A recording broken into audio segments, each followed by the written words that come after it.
నమస్తే, నేను Keshav. Welcome to Suman TV. Janasena అధినేత పవన్ కళ్యాణ్ సమర శంఖం పూరించారు. తెలుగుదేశంతో పొత్తు ఉందంటూనే పొత్తు ధర్మం పాటించని తెలుగుదేశాన్ని అంతే స్థాయిలో నిలదీశారు. మీరు 2 సీట్లు అనౌన్స్ చేశారు కాబట్టి నేను 2 సీట్లు అనౌన్స్ చేస్తున్నా. ఇది త్రిబుల్-ఆర్ వ్యూహం. అంటే రిపబ్లిక్ డే కాబట్టి రాజోలు, రాజానగరం త్రిబుల్-ఆర్ స్ట్రాటజీని అమలు చేశారు. మరి త్రిబుల్-ఆర్ స్ట్రాటజీ తర్వాత ఏం ఉండబోతోంది? ఈ అంశాన్ని జనసేన అధికార ప్రతినిధి రాయపాటి అరుణ్ గారిని అడిగి తెలుసుకుందాం.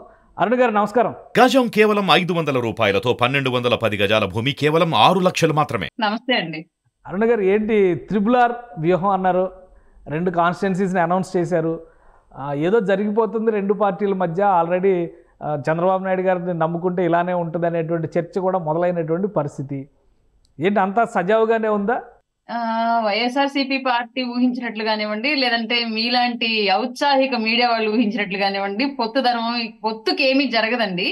కాకపోతే ఇరు పార్టీల్లో పొత్తులో ఉన్నప్పుడు ఏదైనా సరే సమంగా వ్యవహరించడం అనేది ధర్మం కాబట్టి, కానీ కొన్ని సందర్భాల్లో అటువైపు టీడీపీ వైపు నుంచి కొంత దూకుడు వ్యవహార శైలి, ఒంటెద్దు పోకడ అనేది కొన్ని చోట్ల కనిపిస్తూ ఉండడం వల్ల గ్రౌండ్ లో గ్రామ స్థాయి నుంచి ఉన్నటువంటి 2 పార్టీల యొక్క కేడర్ లో విభేదాలు అనేవి ఏర్పడుతూ ఉన్నాయి. దాన్ని మేము గ్రామాన్ని ఏదైనా కార్యక్రమాలకు వెళ్ళినప్పుడు మేము దాన్ని గమనిస్తూ ఉన్నాము.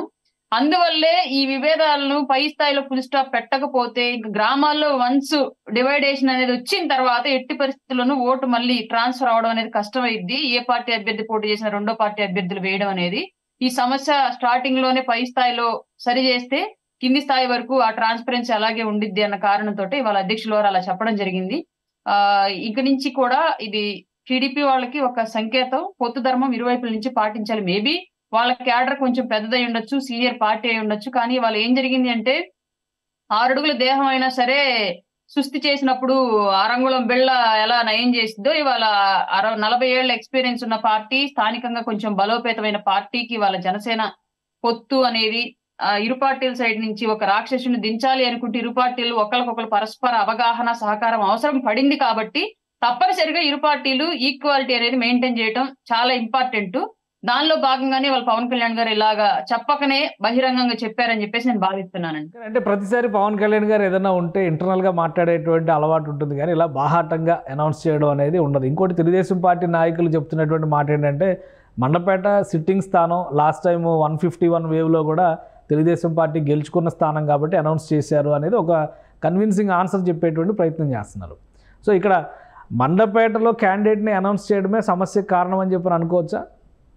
కాదండి, ఇప్పుడు మండపేటలో టికెట్ అనౌన్స్ చేసిన దగ్గర నుంచి కూడా ఇక్కడ సమస్య ఏం జరుగుతుందంటే జనసేన క్యాడర్ నుంచి, జనసేన వైపు ఉన్న కింది స్థాయి కార్యకర్త నుంచి పెద్ద స్థాయి నాయకత్వం వరకు మా అధ్యక్షుల వారి మీద విపరీతమైన ఒత్తిడి వస్తుంది. ఒకవైపు నుంచి వాళ్ళు ప్రకటించుకుంటూ వస్తూ ఉంటే అటు వైసీపీ వేసే ప్రశ్నలకు కానీ, గ్రౌండ్ లో ప్రజలు అడిగే ప్రశ్నలకు కానీ మేము సమాధానం చెప్పలేకపోతున్నాం. మన వైపు నుంచి ఎందుకు అలాంటి ఇనిషియేషన్ ఉండట్లేదు అని చెప్పేసి పెద్ద ఎత్తున మా అధ్యక్షుల వారి మీద ఒత్తిడి అనేది స్టార్ట్ అవుతుంది. అలాగే గ్రౌండ్ లో మేము ఏదైనా కార్యక్రమాలకు వెళ్ళినప్పుడు కూడా మమ్మల్ని కూడా చుట్టుముట్టి అడిగేస్తున్నారు. వాళ్ళు ఇలా ప్రకటించారు, చంద్రబాబు నాయుడు గారు నేనే ముఖ్యమంత్రి అని చెప్పేసి ఆయన సభల్లో చెప్తున్నాడు, లోకేష్ గారు ఇలాగ వాళ్ళ నాన్నగారు ముఖ్యమంత్రి అని చెప్పేసి ఇంటర్వ్యూలో చెప్తున్నారు, పవన్ కళ్యాణ్ గారు ఎందుకు ఆ విషయం గురించి క్లారిటీ ఇవ్వట్లేదు, ఈయన ఎందుకు అభ్యర్థుల్ని ఎవరిని ఒకళ్ళని కూడా ప్రకటించట్లేదు అని చెప్పేసి విపరీతమైన ఒత్తిడి మా మీద, అధ్యక్షుల వారి మీద వస్తుంది. మేము ఎక్కడ ప్రోగ్రామ్స్ చేయడం స్టార్ట్ చేసినా సరే దీనికి ఫుల్ స్టాప్ పెట్టాలి అనే ఉద్దేశంతోనే పవన్ కళ్యాణ్ గారు ప్రకటించారు. అలాగే ఇప్పుడు మీరన్న వాదంతో ఏదైతే మండపేట ఆల్రెడీ అంత వేవ్ లో కూడా టీడీపీ గెలిచిన టికెట్ కాబట్టి చంద్రబాబు నాయుడు గారు ప్రకటించారని మీరు ఎలాగైతే వాళ్ళు సమర్థించుకుంటున్నారు మీరు చెప్పారు, అదే విధంగా మేము కూడా క్లియర్ గా రాజోలు, రాజానగరం అనేవి ఎవరు పోటీ చేసినా సరే ఒక జనసేన తప్ప ఇంకెవరు పోటీ చేసినా సరే డిపాజిట్లు కూడా రాని స్థాయిలో అక్కడ జనసేన వేవ్ ఉంది ఆ 2 నియోజకవర్గాల్లో కూడా క్లియర్ గా. అట్లాంటి నియోజకవర్గం రాజోలు అంటే లాస్ట్ టైం మీకు సిట్టింగ్ కాబట్టి ఓకే క్లారిటీ ఉంది. రాజానగరం మీద ఏంటి కాన్ఫిడెన్స్? ఎందుకు పవన్ కళ్యాణ్ గారు దాన్ని కంప్లీట్ గా ఇవాళ నాకు తెలిసినంత వరకు రాష్ట్ర వ్యాప్తంగా ఎక్కువ జనసేన విపరీతంగా ఓట్ షేర్ ని పెంచుకోవడం కానివ్వండి, ప్రజాభిమానం పెంచుకోవడంలో కానివ్వండి, ఒక ఇన్ఛార్జ్ నిరంతరం ప్రజల్లో ఉండి తన డబ్బులు ఖర్చు పెట్టి కానివ్వండి, తన టైము శ్రమ వెచ్చించి కానీ నిరంతరం పనిచేస్తుంది. అక్కడ బలరామకృష్ణ గారు చాలా అంటే చాలా గట్టిగా వర్క్ చేస్తున్నారు ఫ్యామిలీ మొత్తం. రేపు టికెట్ ఆయనకి ఇస్తారా లేదా అని నేను ఈ ఇంటర్వ్యూ ముఖంగా అయితే నేను చెప్పను, కానీ డెఫినెట్ గా అక్కడ జనసేన వేవ్ అనేది 100% ఉంది. అక్కడ వైసీపీ కూడా ప్రస్తుతం భయపడుతున్న సిచ్యువేషన్ అనమాట. పోటీలో ఉందామా వద్దా అన్న ఆలోచిస్తున్న సిచ్యువేషన్ ఉంది. ఈ టైంలో అక్కడ టీడీపీ అనే వాళ్ళు అసలు సెకండ్ థాటే ఉండదు. వాళ్ళు పోటీలో ఉండాలని కూడా ఆలోచించారు కాబట్టి అక్కడ ఉన్న టీడీపీ అభ్యర్థి కూడా అంత బలంగా లేరు కాబట్టి మా జనసేనతో పోటీ పడే స్థాయిలో అక్కడ పని జరగట్లేదు కాబట్టి క్లియర్ గా 6 టికెట్లని అధ్యక్షుల వారు కర్ర ఎరగకుండా పాము చావకుండా ప్రకటించారు. అంటే ఎవరు టికెట్ ఎవరు అనేది, క్యాండిడేట్ ఎవరు అనేది ఇంపార్టెంట్. రాజోల్కి క్యాండిడేట్ చెప్పలేదు, రాజానగరంకి క్యాండిడేట్ చెప్పలేదు. సో ఎట్లా ఏ విధంగా మీరు టీడీపీ మీద పై చేయనుకోవాలి? టీడీపీ 2 చోట్ల క్యాండిడేట్లు అనౌన్స్ చేసింది. అరకులో క్యాండిడేట్ని అనౌన్స్ చేసింది, జోగేశ్వరరావుని ఇక్కడ మండపేటలో కూడా అనౌన్స్ చేసినటువంటి పరిస్థితి కదా. క్యాండిడేట్ చెప్పకుండా కేవలం సీట్లు చెప్తే పవన్ కళ్యాణ్ గారు చెప్పినటువంటి ఆర్గ్యుమెంట్ని టీడీపీ 40 ఏళ్ల ఇండస్ట్రీ యాక్సెప్ట్ చేసేటువంటి పరిస్థితి ఉంటుందా? 100% మేము క్యాండిడేట్ ని ఎవరికి ఇచ్చుకున్నా సరే వాళ్ళకి అవసరం లేని విషయం. ఈ 2 టికెట్లలో మేము పోటీ చేస్తున్నాం అన్నదే క్లియర్ గా ఇండికేషన్. పవన్ కళ్యాణ్ గారు ఇటు క్వశ్చన్ చేస్తున్న ప్రజలకి, అలాగే ముందుకు ఇనిషియేట్ తీసుకొని ఒక స్థానాలను ప్రకటించడానికి టీడీపీకి కూడా సమాధానం చెప్పారు అంతే. ఇప్పుడు అక్కడ రాజానగరం మా టికెట్ అన్నా మేము ఎవరికి ఇచ్చుకున్న టీడీపీకి ప్రాబ్లం కాదు, ఎందుకంటే వాళ్ళకి అంత స్థాయిలో బలమైన టీడీపీ అభ్యర్థి అక్కడ లేరు కాబట్టి. అలాగే జనసేన ప్రాబబుల్స్ ఎవరు రాజానగరంలో అంత బలమైనటువంటి అభ్యర్థులు ఎవరెవరు ఉన్నారు? నాకు ఇప్పటి వరకు అయితే బలంగా మిగతా వాళ్ళు కూడా కొంచెం కనుమరుగయ్యేలాగా ప్రజల్లో తనే కనిపించేలాగా బలరామకృష్ణ గారు అయితే గట్టిగా పనిచేసుకుంటున్నారండి. బత్తుల బలరామకృష్ణ గారు ఫ్యామిలీ మొత్తం నిరంతరం యాగం కూడా చేసినట్టున్నారు అక్కడ. యాగం అనేది కాన్సెప్ట్ కాకపోయినా యాగం అనేది ఆయన ఎంచుకున్న లక్ష్యం సక్సెస్ అవ్వాలనే ఉద్దేశంతో ఆయన చేసింది కానివ్వండి. కానీ అక్కడ ఉన్న స్థానికంగా నియోజకవర్గం మొత్తం తిరగడంలో కానివ్వండి, సమస్యలను ఐడెంటిఫై చేయడంలో కానివ్వండి, సమస్యల్లో ఉన్న వాళ్ళని ఆదుకోవడంలో కానివ్వండి, నిరంతరం వాళ్ళ ఇంకా ఫ్యామిలీ అదొక ఉద్యమం లాగా చేస్తున్నారు నియోజకవర్గం మొత్తం. అట్లాంటప్పుడు ఆయన్ని కాదని వేరే వాళ్ళకి ఇస్తారు అని కానివ్వండి, వేరే వాళ్ళకి ఇస్తే గెలుస్తారు అని కానివ్వండి, నేనైతే అనుకోవట్లేదు, నా వ్యక్తిగత అభిప్రాయం అంతే. కానీ అంటే last time Telugu Desam party 2nd పొజిషన్లో ఉంది రాజానగరంలో, జనసేన పార్టీ 3rd పొజిషన్లో ఉంది. మరి తెలుగుదేశం పార్టీని ఎలా కన్విన్స్ చేస్తారు? ఇప్పుడు అదే కదా, ఇది ఏమన్నా ఉంటే ఇంటర్నల్గా 4 గోడల మధ్య మాట్లాడుకొని చెప్పాల్సింది. మీరు అనౌన్స్ చేశారు కాబట్టి మేము అనౌన్స్ చేస్తామంటే ఎత్తుకు పై ఎత్తు వ్యవహారం లాగా ఇది పెరిగేటువంటి అవకాశం కాదా?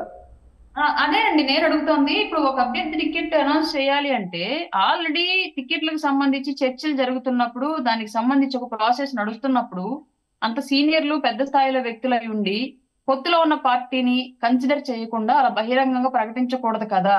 అలా ప్రకటిస్తే వీరి మీద వచ్చే ఒత్తిడి తట్టుకోవడం మా అధ్యక్షుల వారు కూడా కష్టమే కదా. అట్లాంటప్పుడు ఇంక ఈ ఆప్షన్ తప్ప వేరే ఆప్షన్ ఏది తీసుకున్నా సరే ఈయన తాను తక్కువ చేసుకుని తన కార్యకర్తలను కూడా తగ్గమన్నట్టుగా కనిపించింది కదా. అందువల్లే అదే నిర్ణయాన్ని పవన్ కళ్యాణ్ గారు తీసుకోవడం జరిగింది.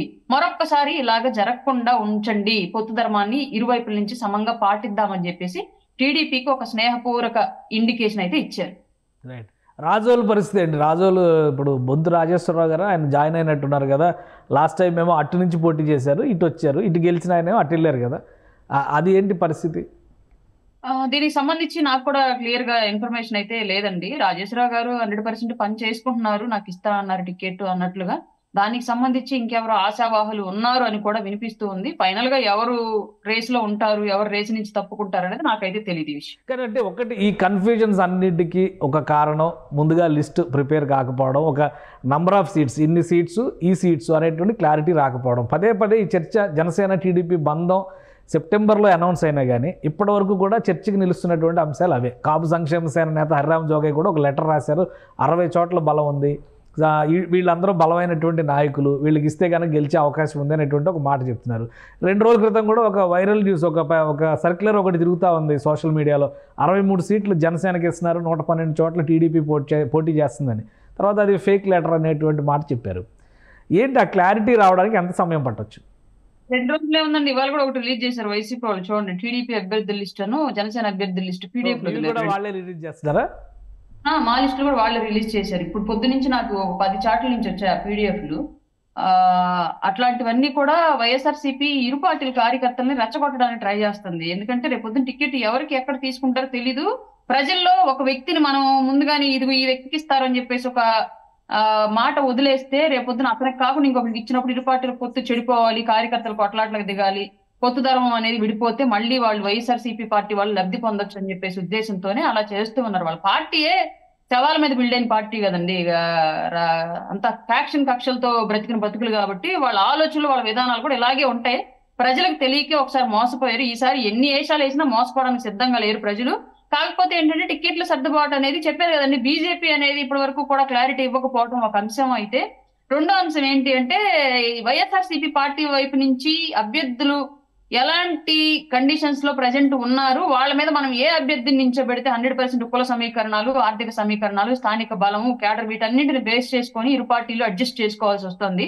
అట్లాంటి పరిస్థితులను కొంచెం డిలే అవుతున్న మాట వాస్తవం. బట్ లిస్ట్ అయితే ఫైనల్ అయ్యింది.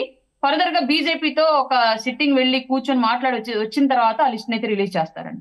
ఫస్ట్ లిస్ట్ లో ఎంతమంది ఉండొచ్చు, మీకు తెలిసిన లిస్ట్ లో ఎంతమంది పేర్లు ఉండొచ్చు? అలానే బీజేపీ పరిస్థితి చెప్పనండి.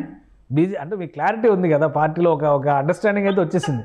అది పబ్లిక్ గా చెప్పాల్సిన అవసరం మాకు ఇంకా ఛాన్స్ ఇవ్వలేదు. బీజేపీ పరిస్థితి అంటే ఎప్పటికల్లా క్లారిటీ వస్తుంది? బీజేపీ పరిస్థితి ఫిబ్రవరి 1st వీక్ కల్లా క్లారిటీ వచ్చిందండి. ఆల్రెడీ మీటింగ్ ఒకటి ఉంది సార్ కి, ఢిల్లీ వెళ్లాల్సిన మీటింగ్. ఆ మీటింగ్ అనంతరము వచ్చే స్టేట్ లో ఏర్పాటు చేసే ప్రెస్ మీట్ లో కానివ్వండి, సభలో కానివ్వండి క్లారిటీ ఇచ్చేస్తారు. ఎప్పుడు వెళ్తారు ఢిల్లీ? ఎప్పుడు వెళ్ళడానికి అవకాశం ఉంది?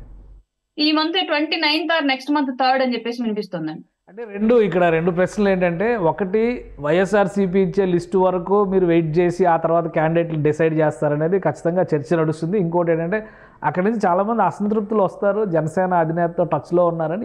ఇది ఎంతవరకు కరెక్ట్? ఇది నిజమైన అట్లాంటివి ఏమైనా ఉన్నాయా?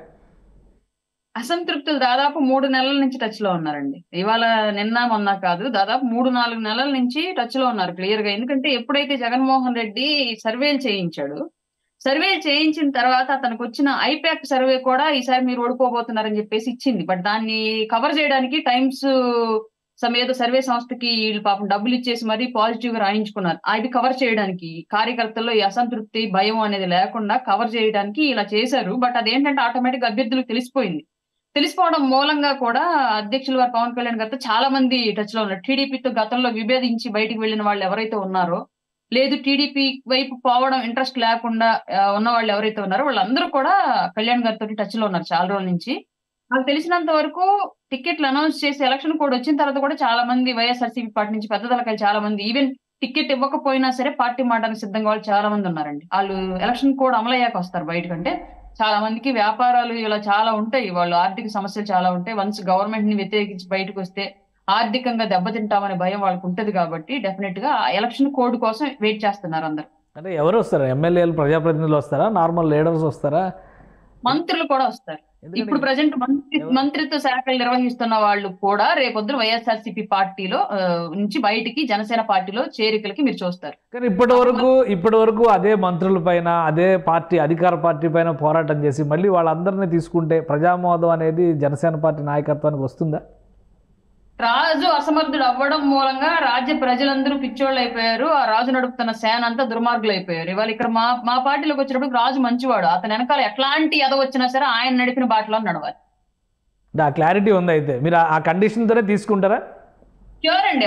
ఆల్రెడీ క్లియర్ గా చెప్తున్నారు, మా పార్టీ సభ్యత్వం ఉండాలి, అలాగే గెలుపు ఓటర్లకు అతీతంగా మా కార్యకర్తల చిన్న స్థాయి వాళ్ళ నుంచి పెద్ద స్థాయి వాళ్ళ వరకు రెస్పెక్ట్ ఇచ్చి కలుపుకొని పనిచేయాలి. అలాగే మేము టికెట్ ఎవరికి ఇచ్చినా సరే క్యాడర్ ని సపోర్ట్ చేసేలాగా చేయాలి. అది మీకు అవ్వచ్చు, ఇంకొకరికి అవ్వచ్చు.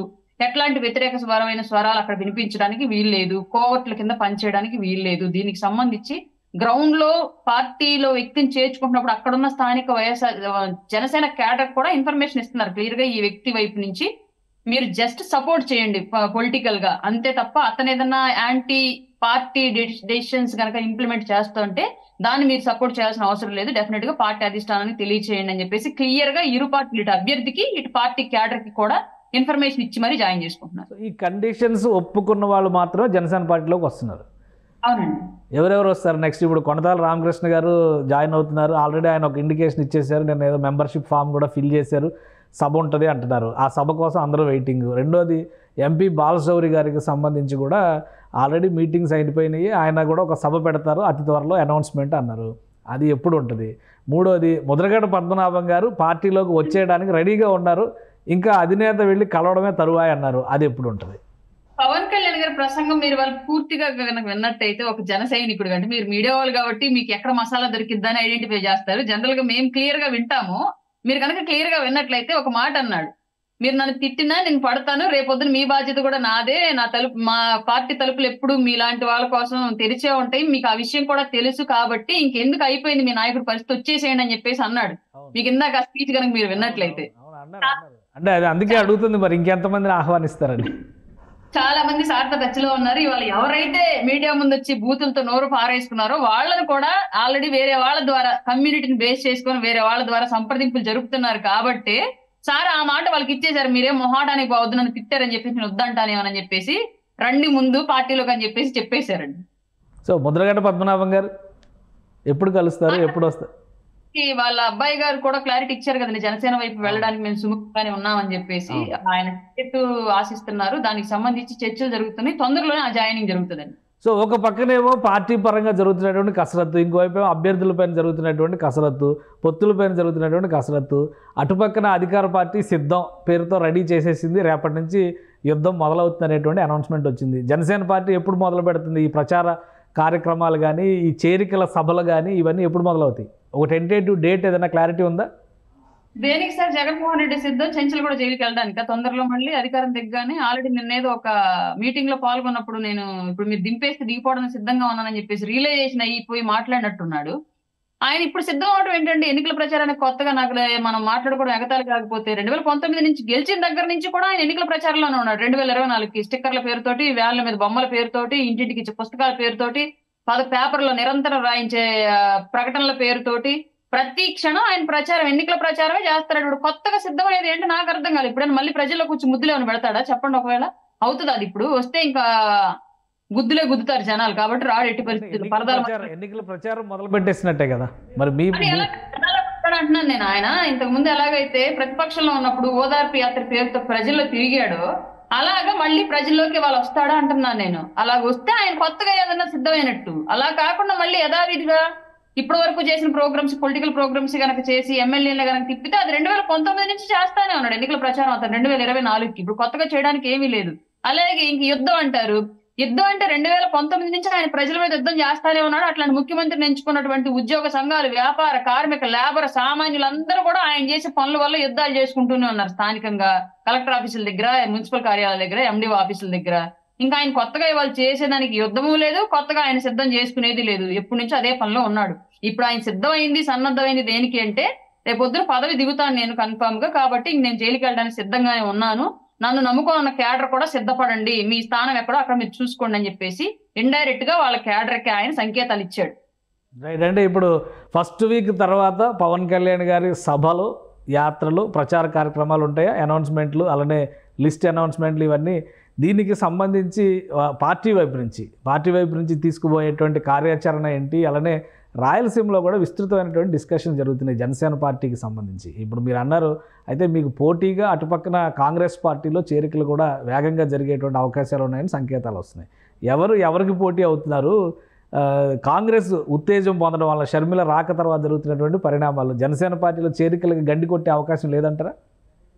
జనసేన పార్టీలోకి వచ్చే వాళ్ళంతా కూడా ఒక రెస్పెక్ట్, ఒక స్టెబిలిటీ, అలాగే పదవి లేదంటే తర్వాత అధికారం వచ్చే అవకాశాలు, ఇలాంటివన్నీ ఆశించి రాబోయే రోజుల్లో ఒక మంచి భవిష్యత్తుని రాష్ట్రానికి సంబంధించి ఊహించి వస్తారండి.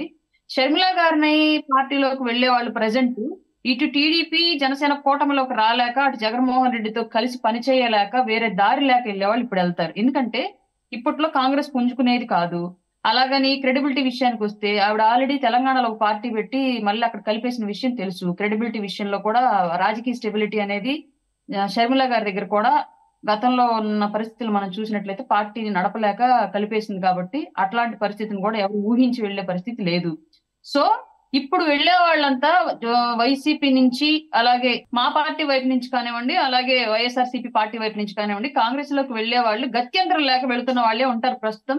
మేబీ ఆవిడ ఇలాగే ఆవిడ స్థిరత్వాన్ని నిలబెట్టుకొని రాజకీయంగా నేను పార్టీని నిలుపుతాను, నిలబడే ఉంటాను, నిజంగానే నేను మా అన్నకు వ్యతిరేకము, కాంగ్రెస్ పార్టీని నిలబెడతాను, ప్రజల కోసమే పనిచేస్తానని చెప్పేసి ఒక నమ్మకాన్ని గనక రానున్న రోజుల్లో ఆఫ్టర్ ఎలక్షన్ 2024 తర్వాత ఏమన్నా ఆవిడ ప్రజల దగ్గర ఆదరాభిమానాలు చూరగొనగలిగితే గనక అప్పుడు ఏమన్నా కొంతవరకు కాంగ్రెస్ క్యాడర్ అనేది జెన్యున్ గా పుంజుకునే అవకాశం ఉంది తప్ప, షర్మిల పార్టీలోకి వెళ్లే వాళ్ళు ఇప్పుడు ఎవరైనా సరే మా పార్టీలోకి రాలేక వెళ్లే వాళ్ళేనండి. జగన్మోహన్ రెడ్డిని వ్యతిరేకించి బయటకు వచ్చి ఇటు ఉమ్మడి ప్రభుత్వంలోకి రాలేక మొహమాటానికి పోయి వేరే గత్యంతరం లేక వెళ్లే వాళ్ళు ఇప్పుడు ప్రస్తుతం అందులోకి వెళ్లే వాళ్ళు ఉంటారు అంతే. ఒకటి అంటే ప్రభుత్వ వ్యతిరేక ఓటు పైన షర్మిల పార్టీ కానీ, షర్మిల ప్రభావం కానీ ఉండే అవకాశం లేదా? ఏదైతే చేయకూడదని పవన్ కళ్యాణ్ గారు ఇంతకాలం ఫైట్ చేస్తూ వచ్చారో దానిపైన ఎలాంటి ప్రభావం చూపిస్తుంది అనుకుంటున్నారు మీరు? కొంతమేర ఉండిద్దండి. ఉండదు అనుకోవడానికి ఛాన్సే లేదు. ఇప్పుడు మన కొనతాల రామకృష్ణ గారు మీరు ఆళ్ళ రామకృష్ణ గారిని గాని మీరు చూసుకున్నట్టయితే, ఆయన డెఫినెట్ గా ఉమ్మడి ప్రభుత్వంలో పొత్తు పార్టీలోకి రావాల్సిన ఛాన్స్ ఉండేది నాకు తెలిసినంత వరకు. కానీ ఇప్పుడు షర్మిల రావడం మూలంగా నాకు తెలిసినంత వరకు షర్మిల వెనక నడవడానికి ఇష్టపడ్డారు. అలాగే ఇంకో విషయం ఏంటంటే నిన్న కొనతాల రామకృష్ణ గారిని కూడా ఆల్రెడీ పవన్ కళ్యాణ్ గారిని కలిసి నేను జనసేనలోకి చేరడానికి సుముఖంగా ఉన్నాను అని చెప్పేసి ఆయన ప్రకటించిన తర్వాత కార్యకర్తల ముఖంగా అప్పుడు వెళ్లి షర్మిల గారు కలిశారు ఆయన పార్టీలోకి ఆహ్వానించడానికి. ఆ తర్వాత ఆయన సున్నితంగానే తిరస్కరించి పవన్ కళ్యాణ్ గారితో వెళ్ళాలనుకుంటున్నాను నేను ఈసారి అని చెప్పేసి ఆయన చెప్పేసి తర్వాత మళ్ళీ అధ్యక్షుల వారిని వచ్చి కలిసి షర్మిల గారు మాట్లాడిన అంశాలన్నింటిని కూడా షేర్ చేసుకున్న విషయం మనందరికీ తెలిసిందే. అట్లాగే ఆవిడ నిజంగా గనక గవర్నమెంట్ ఓటు చేర్చాలి అనుకుంటే వెళ్ళి బొత్స సత్యనారాయణనో లేదంటే పెద్దిరెడ్డి రామచంద్రారెడ్డినో లేదంటే ఇంకొక చంద్రశేఖర్ రెడ్డినో వీళ్ళందరినీ కలిసి ఉండేది. మీరు పార్టీలోకి రండి, పార్టీని మనం డెవలప్ చేద్దాం, కాంగ్రెస్ మనందరికీ రాజకీయ భవిష్యత్తుని ఇచ్చింది అని చెప్పేసి మాట్లాడి ఉండేది. బట్ ఇక్కడ జనసేనలోకి వస్తానన్న వ్యక్తిని కలవడానికి వెళ్ళింది అంటే డెఫినెట్ గా యాంటీ గవర్నమెంట్ ఓట్ అనేది స్ప్లిట్ చేయడానికి ఆవిడ ఇప్పుడు ఊపందుకుంది ఆవిడ ఎన్నికల ప్రచారము. ఇంకొక మాట ఏమంటుందంటే పులివెందుల్లో పోటీ చేస్తానంటుంది.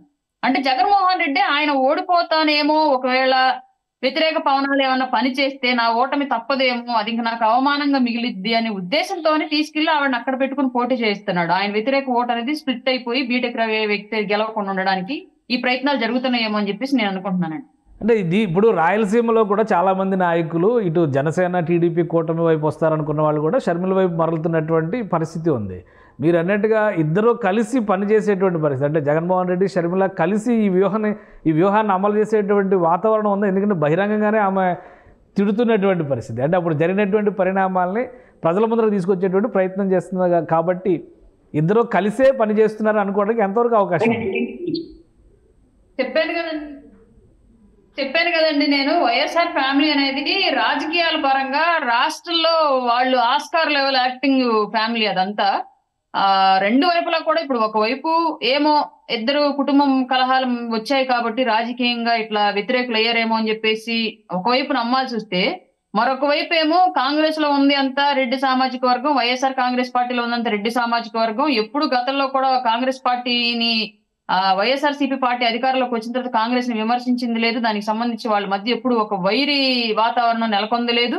అలాగే ఇప్పుడు చెల్లి ప్రత్యేకించి వచ్చి కూడా క్లియర్ గా బీజేపీని టార్గెట్ చేసి మాట్లాడుతుంది. ఎక్కువ పర్సెంట్ కేవలం ఓటర్ని ఆకర్షించడానికి నేను వ్యతిరేకమే మా అన్నకని చెప్పేసి ఒక నటన పరంగా మాత్రమే వైఎస్ఆర్సీపీని కొంతవరకు విమర్శిస్తుంది. అది ఏంటి, జగన్మోహన్ రెడ్డి చేసిన వ్యక్తిగత విమర్శలకి మాత్రమే ప్రతి విమర్శలు చేస్తుంది తప్ప రాజకీయంగా కంప్లీట్ గా బీజేపీని విమర్శిస్తుంది. అంటే బీజేపీని విమర్శిస్తే ప్రజలు అనేవాళ్ళు బీజేపీని వ్యతిరేకిస్తే ఆటోమేటిక్ గా బీజేపీతో పొత్తులో ఉన్నటువంటి జనసేనని టీడీపీని కూడా వ్యతిరేకిస్తారు అన్న ఉద్దేశంతో డైరెక్ట్ గా ముక్కురు ఇట్లా చూపించకుండా తిప్పిట్లా చూపిస్తుంది అనమాట. మాకు వ్యతిరేకంగానే ఆవిడ పనిచేస్తుంది అన్న ఉద్దేశంతో క్లియర్ గా ఇప్పుడున్న సిచ్యువేషన్ లో వైఎస్ఆర్ షర్మిల గారిని నమ్మే పరిస్థితి లేదండి ప్రజలు. రైట్, థ్యాంక్ యూ అరుణ గారు మీ అభిప్రాయాలను తెలియజేసినందుకు. ఇది అరుణ గారి అభిప్రాయం. జనసేన టీడీపీ మధ్య చిన్న చిన్న పొరపచ్చాలు తప్పితే పెద్దగా సమస్యలు లేవు. అయితే అభ్యర్థుల ప్రకటన విషయంలో పొత్తు ధర్మం అనేది ఒక కీలక అంశం అనేది పవన్ కళ్యాణ్ భావిస్తున్నారు. అదే విషయాన్ని సున్నితంగా ఒక హెచ్చరిక రూపంలో ఈరోజు చెప్పారు. అలానే పార్టీకి సంబంధించిన అభ్యర్థుల లిస్టు విషయంలో కూడా ఒక క్లారిటీ ఉంది. బీజేపీ చేరిక తర్వాత ఒక స్పష్టమైనటువంటి ప్రకటన వచ్చే ఛాన్స్ ఉందనేటువంటి మాట చెప్తున్నారు. మరోవైపు నుంచి అన్నా చెల్లెళ్ళు ఒక్కటే ప్రజల్ని మోసం చేస్తూ ప్రభుత్వ వ్యతిరేక ఓటుని చీల్చేందుకు కుట్ర చేస్తున్నారనేది జనసేన పార్టీ నేతగా రాయపాటి అరుణ చేస్తున్నటువంటి ఆరోపణ. ఇది స్పెషల్ డిస్కషన్. Keep watching.